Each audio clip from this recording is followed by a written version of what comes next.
आज Doubtnut app download करें। Doubtnut पर अपने सभी गणित, रसायन विज्ञान, भौतिक विज्ञान और जीव विज्ञान के डाउट्स का करो सफाया। बस प्रश्न की फोटो खींचो, एक ही प्रश्न को क्रॉप करो और तुरंत वीडियो सोल्यूशन पाओ। अभी डाउनलोड करें। हेलो फ्रेंड, इस प्रश्न में हमें सिद्ध करना है कि प्रत्यावर्ती धारा से जुड़े एलसीआर श्रेणी परिपथ के अनादि अविति जो है एफ आर का मान जो है हमें प्राप्त होता है 1/2 पाई एल वर्गमूल एल गुणित सी के बराबर। ठीक है, तो इस प्रश्नानुसार हम जो है इस प्रकार से एक श्रेणी कम आरएलसी या एलसीआर परिपथ लेते हैं जिसमें जो है आर एल तथा सी को हम जो है इस प्रकार से प्रत्यावर्ती स्रोत के साथ संयोजित किया है, जिसका मान हमने लिया है v0 sin ओमेगा टी, जहाँ पे v0 क्या दर्शाता है, यह दर्शाता है वोल्टता के जो शिखर मान या जो है आयाम या जो है अधिकतम मान को, जिसका मान हमें वोल्ट में प्राप्त होता है। उसी प्रकार यहाँ पे ओमेगा क्या दर्शाते हैं, यह जो है स्रोत की जो है कोणीय आवृत्ति को प्रदर्शित करती है, जिसका मान हमें रेडियन प्रति सेकंड में प्राप्त हो जाता है। तो इसका मान हमें प्राप्त हो जाता है ओमेगा बराबर 2 पाई एफ के बराबर, जहाँ पे एफ जो है स्रोत की आवृत्ति को प्रदर्शित करता है। इस प्रकार से देखिए स्रोत से जुड़े होने के कारण यहाँ पे एक धारा प्रवाहित होगी। इस प्रकार से आई जो पूरे परिपथ में केवल एक ही धारा प्रवाहित होती है। अब देखिए धारा के प्रवाह के लिए अवरोध प्राप्त होगा। एल के सिरों के बीच हमें प्रतिघात तथा सी के सिरों के बीच भी हमें प्रतिघात प्राप्त होगा, जो क्या प्राप्त हो जाएगा, यहाँ पे जो है प्रेरकी प्रतिघात 1 तथा सी के सिरों के बीच धारती प्रतिघात 1 प्राप्त होता है। इस प्रकार से जहाँ पे हम लिख सकते हैं 1 बराबर क्या प्राप्त हो जाएगा, हमें हो जाएगा ओमेगा गुणित एल या 2 पाई एफ गुणित एल। उसी प्रकार 1 हमें क्या प्राप्त हो जाएगा, ये प्राप्त हो जाएगा 1 जो है 2 पाई एफ सी, या हम कह सकते हैं 1 ओमेगा गुणित सी। इस प्रकार से जहाँ पे हमें क्या प्राप्त हो जाता है, देख सकते हैं यहाँ पे जो धारा प्रवाहित होती है उसके कारण क्या होता है, आर तथा एल तथा सी के सिरों के बीच हमें विभव पतन या विभवांतर प्राप्त होता है, जिसे हम किस प्रकार से प्रदर्शित करते हैं, इसे जो है वी आर वी एल तथा वी सी से प्रदर्शित करते हैं। यहाँ पे हमें क्या प्राप्त होता है, वी आर का मान प्राप्त होता है आई गुणित आर, वी एल का मान हमें प्राप्त होता है आई गुणित एक्सएल तथा जो है वीसी का मान हमें प्राप्त हो जाता है आई गुणित एक्सी के बराबर, जहाँ पे आर जो है प्रतिरोध, एक्सएल जो है प्रेरकी प्रतिघात तथा एक्सी जो है धारती प्रतिघात को प्रदर्शित करता है। अब यहाँ पे देखिए इनके लिए जो फेजर आरेख हम बनाए, ठीक है, क्योंकि एक ही धारा आई प्रवाहित हो रही है पूरी परिपथ में, तो इसको हम जो है परिणामी लेते हैं। तो यहाँ से हमें क्या प्राप्त हो जाएगा, इस प्रकार से एक धारा आई प्राप्त हो जाएगा। तो यहाँ पे इसको दर्शा सकते हैं हम, या क्या प्राप्त हो रहा है, हमें फेजर आरेख प्राप्त हो रहा है। ठीक है, तो इसको हम इस प्रकार से लिख सकते हैं।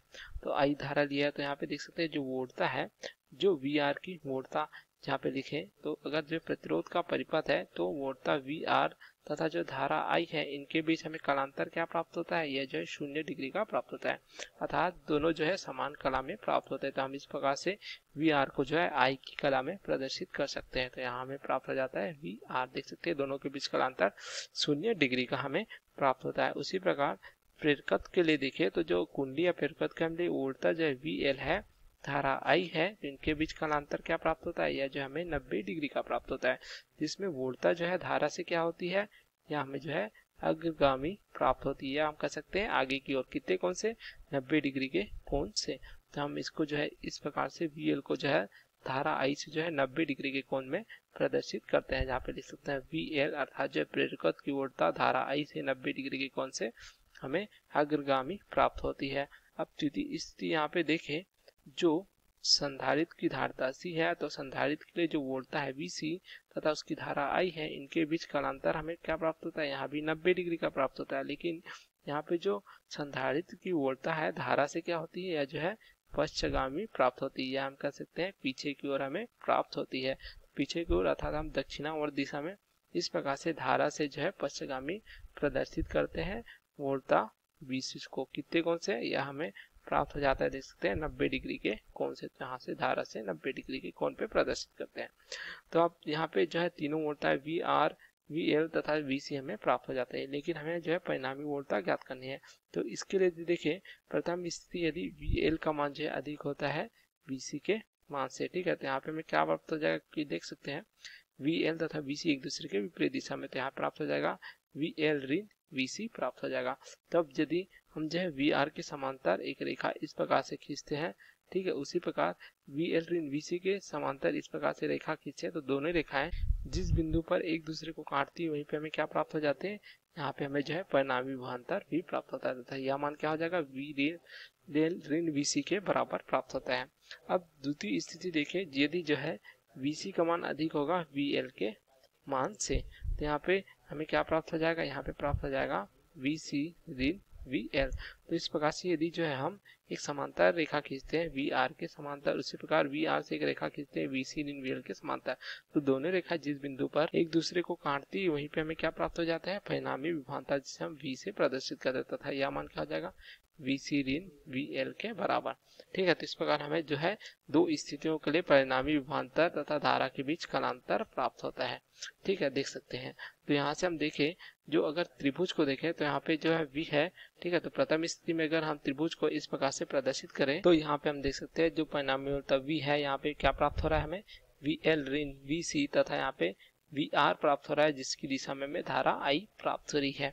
इस प्रकार से तो यहाँ से हमें क्या प्राप्त हो जाएगा, पाइथागोरस प्रमेय से यदि इनके बीच V तथा I के बीच का अंतर फाई हो तो हमें क्या प्राप्त होता है, कर्ण का वर्ग बराबर क्या हो जाता है, आधार का वर्ग धन हो जाएगा इस प्रकार से लंब का वर्ग। तो VL ऋण VC जो है लंब को प्रदर्शित करता है, क्योंकि यहाँ कोण के सामने वाली भुजा है। ठीक है, इस प्रकार से तो यहाँ से हमें क्या प्राप्त हो जाएगा, V का वर्ग। इस प्रकार से यह हम लिख सकते हैं इसको, V का वर्ग बराबर क्या हो जाएगा, ये हो जाएगा VR का वर्ग धन VL ऋण VC पूरे का वर्ग तथा पूरे का वर्गमूल।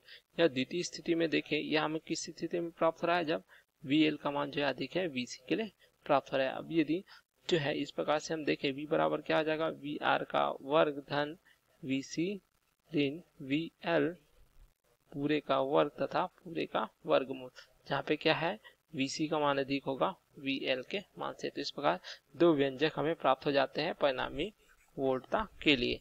तो हमें जो है क्या पूछा गया, देख सकते हैं यहाँ पे पूछा गया है अनुनादी आवृत्ति। ठीक है, तो अनुनाद की स्थिति क्या प्राप्त होगी, यहाँ से देख सकते हैं हम जो है प्रतिबाधा का मान ज्ञात कर सकते हैं। जब प्रतिबाधा का मान न्यूनतम प्राप्त होता है तो अगर देखें V बराबर क्या है, ये प्राप्त हो रहा है VR का वर्ग धन ये हो जाएगा VL ऋण VC पूरे का वर्ग तथा पूरे का वर्गमूल। यहाँ पे मान रख देंगे, VR का मान क्या है, देख सकते हैं यहाँ पे I गुणित R तथा VL का मान I गुणित XL तथा VC का मान I गुणित XC है। तो तीनों मान रख देंगे, तो हो जाएगा I गुणित R पूरे का वर्ग धन ये हो जाएगा I गुणित XL ऋण I गुणित XC पूरे का वर्ग तथा पूरे का वर्गमूल। यहाँ हम लिख सकते हैं V बराबर क्या हो जाएगा, हो जाएगा I का वर्ग R का वर्ग धन XL ऋण XC पूरे का वर्ग तथा पूरे का वर्गमूल। इस प्रकार से प्राप्त होता है। तो यहाँ से I का वर्ग जो है बाहर आ जाएगा, देख सकते हैं वर्गमूल से कट जाने के बाद, तो ये हमें प्राप्त हो जाएगा V बटे I बराबर क्या हो जाएगा, R का वर्ग धन XL ऋण XC पूरे का वर्ग तथा पूरे का वर्गमूल, जहाँ पे V बटे I क्या प्रदर्शित करता है, यह जो है प्रतिबाधा को प्रदर्शित करता है या पूरे परिपथ की जो है प्रभावी जो है प्रतिरोध को प्रदर्शित करता है, जो हमें इस प्रकार से V बटे I का जो है अनुपात प्राप्त हो जाता है। हम इसे लिख सकते हैं प्रभावी प्रतिरोध, या हम कह सकते हैं इसको प्रतिबाधा प्रदर्शित करती है। तो इसका हमें जो है प्रतिबाधा का व्यंजक प्राप्त होता है। Z बराबर क्या हो जाता है, R का वर्ग धन XL ऋण XC पूरे का वर्ग तथा पूरे का वर्गमूल। यह हमें कब प्राप्त होता है, जब VL का मान जो अधिक होता है VC के मान से, या हम कह सकते हैं XL का मान जो है अधिक होता है XC के मान से। ठीक है, अब द्वितीय स्थिति देखें तो Z बराबर क्या हो जाएगा, R का वर्ग धन हो जाएगा XC ऋण XL पूरे का वर्ग तथा पूरे का वर्गमूल। या कौन सी स्थिति का होगा, जब जो है XC का मान अधिक होगा XL के मान से, या हम कह सकते हैं VC का मान अधिक होगा VL के मान से, जहाँ पे इस प्रकार से हमने फेजर आरेख में प्रदर्शित किया है। तो दो स्थितियां प्राप्त हो जाती है।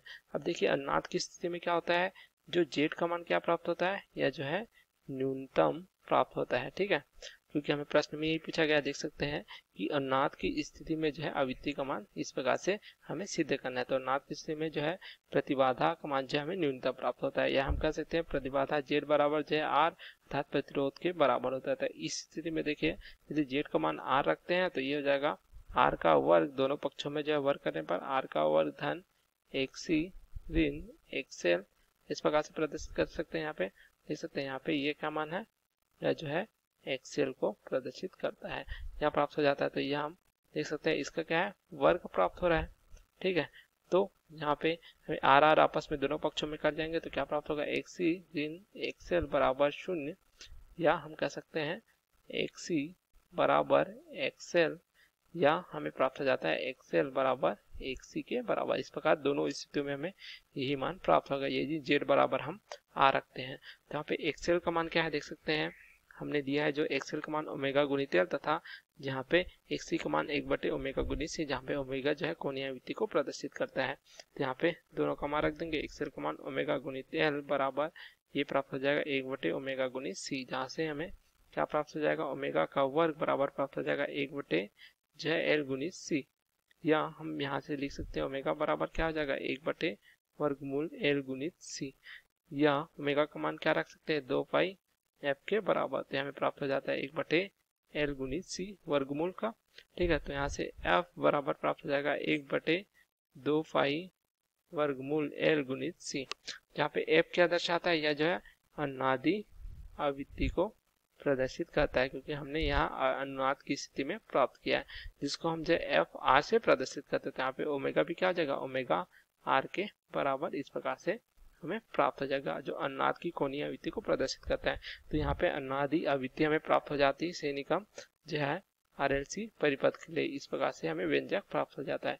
तो यही हमें प्रश्न में पूछा गया था। ठीक है, अनुनाद की स्थिति में जो है इस प्रकार से अनुनादी आवृत्ति के लिए हमें व्यंजक प्राप्त होता है, जहाँ पे एल जो है प्रेरकत्व तथा सी जो है संधारित्र की धारिता को प्रदर्शित करता है। तो यही हमें जो है आरएलसी या एलसीआर श्रेणी परिपथ के लिए प्रदर्शित करना था। Okay, thank you. कक्षा 6 से 12वीं से लेकर नीट, IIT, JEE वो एडवांस के लेवल तक 1 करोड़ से ज्यादा छात्रों का भरोसा। आज ही डाउनलोड करें डाउटनेट ऐप या व्हाट्सएप करें अपने सारे डाउट्स 8400 400 400 पर।